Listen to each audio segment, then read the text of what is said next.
Hi, good evening. What's up, for? Welcome. Chelsea finally gets a big win. The biggest win of the season and the first win in about 5 or 6 attempts. A lot of draws, and Chelsea finally have gotten that important win. Here it's Fiifi-Manfred on YouTube. This is Fiifi-Manfred on YouTube. If you're new to the channel, thank you very much for joining us. Of course, do all that you subscribe to the channel and turn on notification or Hanum. We want to do a lot of the post-match analysis and everything that went on with Chelsea from the beginning of the day throughout side game that Chelsea bought and how exactly Chelsea were able to have a very dominant performance against Everton. Mind you, Everton isn't a bad team. They've been deducted 10 points this season. They were deducted another 2 points the last time, but still they are away from the relegation zone. How was Chelsea able to beat Chelsea, a very resolute Everton side? My name is Fiifi-Manfred. This is Fiifi-Manfred on YouTube. Subscribe to the channel. If you're not turn on notification, let us have a very good conversation. No time wasted. Yes, America. We'll get into the conversation straight away. Have all the conversation, have all the discussions about Chelsea and everything that went on today. So let's start like this. Obviously, throughout the week, one of the things that have been very apparent in Chelsea, and it's Chelsea's owners and their finances. And 2 days ago, I did an analysis of Chelsea's financial situation and why there is nothing really to worry about. And the fact say Chelsea will come good. And Baghdad Bali and Todd Bowley have said it verbatim and very confident, and I've been very consistent. Say Chelsea will not be sanctioned by FFP, and they are going to stay within the means of everything that goes on with their club, in terms of the financial situation. I spoke to you about the selling of the hotel and how and why Chelsea sold the hotel between Chelsea Holdings and then Blue Co, and the fact that Chelsea that was in Premier League sustainability and rules in there and was very valid in there for Chelsea Football Club. Chelsea won 6 goals to 0.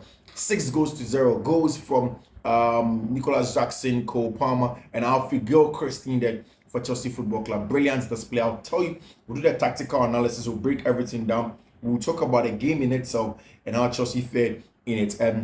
In there, Chelsea obviously went into this game with certain injuries. First of all, it was Enzo Fernandez out of the game. There was Axel Disasi who was also out of the game. There were a couple of Chelsea players that were not drunk, that were not in there, that were not fully fit to play in a game like this. Mind you, Everton had Amadou Nana Badi and Abdoulaye Doucouré back. And in the pre-match analysis, my biggest worry was that how are Chelsea going to fare with the physicality of Everton in the middle of the park. Mind you, Chelsea had also lost to Everton at the Goodison Park. How are all of these things going to pan out for Chelsea Football Club when the game was going to go? And I like that. I like the fact that Chelsea met bone for bone, back for back, aggression for aggression in terms of the physicality that was large in the middle of the park. And see, let me start from Chelsea's lineup.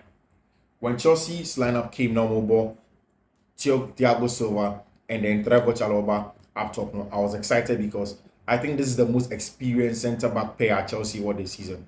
In terms of Thiago Silva, he has a lot of experience. Now, Everton obviously was going to be a team that was going to target aerial balls against Chelsea, because some teams say Chelsea doesn't win a lot of the aerial duels. So they're always going to target that. Against Brentford, they targeted the aerial duels. They targeted actually Chalobah, but still Chalobah wasn't able to win those balls. So I knew that Everton were going to do. I think that this one, the centre-back pair was excellent. Also, they dealt very well with the aerial duels in there. Malo Gusto had a brilliant game from right back, and then of course Mark Cray, an excellent player on and off the ball.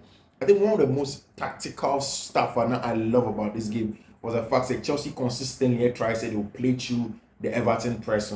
They will not sit back, they will not go long when Everton tries to force them in. And I've seen this several times. Even the low bottom teams now, they realize that Chelsea are not so comfortable playing us from the back, and that Chelsea can make mistakes. They are low in confidence. So when they come to play against Chelsea, whether away or home, one of the things that they do brilliantly well, and I said, they press Chelsea very high, or they press, shadow-wise a little bit high or mid-block, and they hope that Chelsea will not play through that press. But that was brilliant from Chelsea, playing through Everton's press, finding options in there, even if they had to go from the sideways. And I think that this is one of the games that Georgi Petrovic on the ball ability was a little bit better in terms of finding options in the middle of the park in there. Now, I had even an extra worry because this is a game where you're trying to play through the press of Everton, but you don't have your best ball progressor in Enzo Fernandez, who so no but deeper. He's able to dictate the pace of the game better than Ubia. So how were Chelsea going to get that balance in the middle of the park to play Gallagher and then of course Moises Caicedo? But of course Gallagher was brilliant in picking Sabo from deep and playing forward. And Moses Caicedo, I think this is one of the best Moses Caicedo games here in a Chelsea jersey. He was top notch in terms of ball and all on the ball, switching on the play, changing the point of the attack, and calming down the game, retaining the ball, recycling possession, taking the ball back, being calm and patient on the ball, and then finding options was brilliant in everything that Chelsea wanted to do today. So I loved it in that aspect of the game. I really, really did love it, and I wanted to see more. I really wanted to see more in everything I did. The build up, excellent. Center back pair was good on the ball in terms of ball progression. And anytime Chelsea opened up the play, you could tell that they knew exactly what they wanted to do and how they wanted to do. Of course, one of the greatest assets for Chelsea has just been the channel running ability of Nicolas Jackson. Top notch. Say you're running channels incessantly. Let's just keep on going. Let's find those openings in the channels, and then keep center backs and then full backs on their toes, pull them out, and leave spaces from central areas to be able to attack. Nicolas Jackson has been the best this season all around in terms of the Premier League, and he was at it again. Quality display from those areas. Got a goal in there for Chelsea Football Club.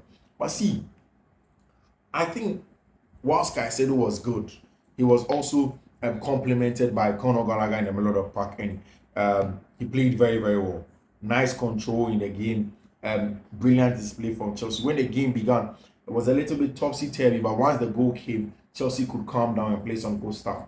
Again, Mihailo Modric from the left-hand side.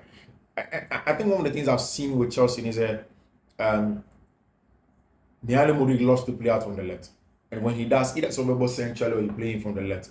So one of the things that Mauricio Pochettino did was to play Cole Palmer centrally and then push Noni Madueke to the right hand side. So Madueke keep the rate. Now, I've said it's consistently said Madueke's attacking game is more like Malo Gusto's game. Consistently keeping the weight, staying very high and wide and stretching play. None of them really want to come inside. No one has that pulsar. So it was very, very smart power from Mauricio Pochettino to get Gusto to understand that he has to be the one that comes inside and allow Madueke to keep the width outward. And I think that was good instruction from him. I could see it on the touchline, so he used that instruction to Malo Gusto to come inside and allow Noni Madueke to keep the width. It was good. I mean, Obia or maybe any my issues with Noni Madueke. I think that he keeps the ball for far too long. I think that sometimes he's too over elaborate on the ball. I think that sometimes without the ball, he doesn't put in a lot of effort. He doesn't work as hard as I want him to work for the team. But again, yes, and this evening's performance is one of the best I've seen from Noni Madueke. On the ball, without the ball, and contributing generally to the overall play of Chelsea game, was one of the best I've seen. And I think that kudos to Chelsea and Noni Madueke for that game number one in there. And I think that was a very, very good game in there. Very, very good game. And you see, for a team I conceded 52 goals this season already. Mauricio Pochettino in the pre-match press conference, Ekache journalist said he's not worried about Chelsea conceding 52 goals because time now started season on his concentration was about getting Chelsea to score goals. So they've focused a lot of their work on the training ground on scoring goals, not necessarily defending. I mean, you can take it anyhow you want to take it, but that's for the coach's point of view. The fact say they have conceded 52 goals coming into this game and they were unable to concede any, whilst scoring 6 now has been huge in my opinion. And I think that's been the part of the winning story of Chelsea Football Club. To beat Everton 6 and not getting them to score any goal was one of the best in terms of today's performances. So overall, Chelsea have had these performances. Sometimes they play well, sometimes they don't play well. I think Chelsea's biggest issue has been consistency. And then that's the biggest issue of Chelsea's project as well. It's a new thing. Big clubs didn't usually do this. Now they are doing this. How does all of these things come together? There are definitely going to be laggards that have a lot of questions about what Chelsea wants to do. But essentially, with time, people believe that things were going to go on well for Chelsea Football Club. Brilliant display from Cole Palmer. And you see, do you remember time at Chelsea 4 went to Crystal Palace and asked Stephen Parish to give Chelsea Michael Olise? Michael Olise had gotten injured. Chelsea were almost on the verge of signing Michael Olise. Then all of a sudden, Olise extends his contract. Stephen Parish comes out to announce that Chelsea 4 were moving too closely to Olise and they didn't want that. And finally, Chelsea went ahead full throttle for Cole Palmer. In the midst of all the adversity, all the not so goodness at Chelsea, Cole Palmer has been that excellent bright star. and he has shown it. The dribbles in between the lines, and I see it severally said. It also counts with the structure that Pochettino put them in. For Gusto to keep the weight, Noni Madueke to push up higher, and then the two Cole Palmer and then Jackson pin the three centre backs of Everton, and then receive the ball in central areas. Then dummy your marker and then win the duel and then find the back of the net was excellent. And I think that was a very, very good game. And he did that left foot, right foot, unbalanced today, and that penalty was brilliant for Chelsea Football Club. Big result for Chelsea, consolidating ninth place with Brighton and Hove Albion behind Chelsea. Chelsea have not finished 8th or better since 2021. So it's a huge fight to make sure that Chelsea can finish somewhere around 7th. The race is on. Chelsea has a game in hand. They are up there hoping to make sure that they get that result. Very, very important in game and the ball. But as it stands now, one of those games that Chelsea fans can watch over and over again. Good game on Chelsea Football Club. My name Fiifi-Manfred. I'll do a better in-depth tactical analysis tomorrow on the tactical board. Until then, enjoy this, and I'll see you. Bye-bye.